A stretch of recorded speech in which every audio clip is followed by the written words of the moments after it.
Lendir atau cairan yang keluar selama kehamilan tuh keluar dari mana sih? Atau mungkin orang bilang keputihan, tapi keputihan yang natural ya, maksudnya yang alami karena hormonal. Jadi ibu kalau lihat di sini tuh ada nih, di sini tuh ada yang namanya leher rahim. Leher rahim itu adalah kalau dari penampakan depan itu kayak donat ya. Ini adalah tempat nanti bayinya lewat, makanya dinamakan leher rahim. Ini jalan lahirnya, tempat terjadinya pembukaan, bukaan 1, 2, dan 3 itu dari sini.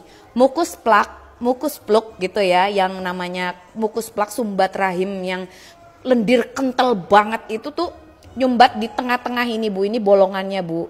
Dan juga sperma bisa masuk ke dalam rahim dan membuahi sel telur juga dari yang ujungnya tengah-tengah ini loh, gitu ya. Nah, ini adalah kondisi ketika diambil ketika dalam kondisi ovulasi atau masa subur.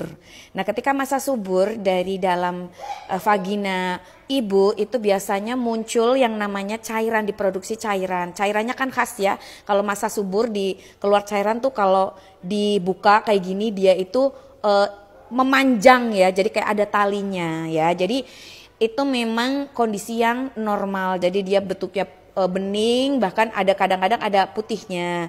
Nah, yang penting kalau bukan tanda-tanda penyakit ya aman aja ibu. Kalau dokter udah bilang aman, udahlah Bu, nggak usah pikir-pikir lagi gitu ya. Orang dokter aja bilang aman gitu. Kalau nggak puas, kata dokter nggak percaya, ibu cek sendiri ke lab ya. Nanti dilihat apakah itu keputihan penyakit atau bukan. Nah, ini tuh keluar lendir-lendirnya tuh dari sini.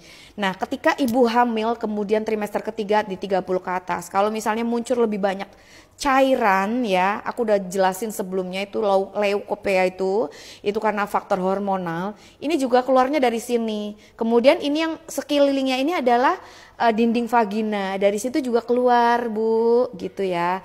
Nah, aku kasih lihat penampakan leher rahim yang lainnya.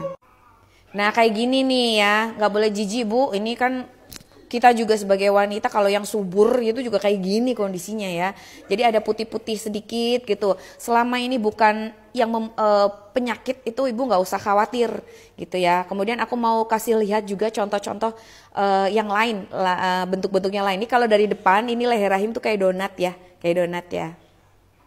Nah, ini adalah ini rahim, ini vagina. Mana sih leher rahimnya yang tadi? Kalau tadi kan dari penampakan depan tuh. Nah, ini kalau misalnya aku ambil tuh kayak gini. Ini dari yang gedenya setelur kayak gini ya. Itu nanti diisi bayi ya Bu. Bayinya lebih gede dari ini loh Bu. Ini aku punya anak bayi. Ini loh Bu, segini ya, bisa diisi segini.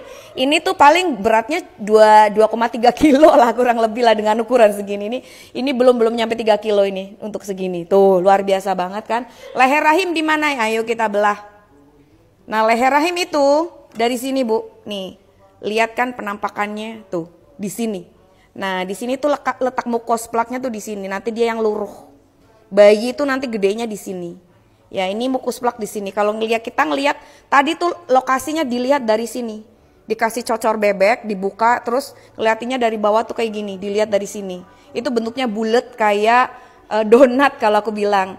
Itu adalah kondisi yang tadi aku liatin itu kondisi yang belum kondisi tidak dalam kondisi kehamilan. Tapi kalau dalam kondisi kehamilan pun sama, kecuali nanti kalau udah masuk fase persalinan. Nah, kalau dari depan tuh kayak gini.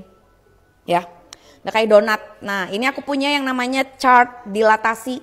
Nah, siapa yang mau dijelaskan tentang chart dilatasi, ramaikan video ini dulu sampai 10.000 views. Nanti aku baru bahas tentang pembukaan nih. Dadah.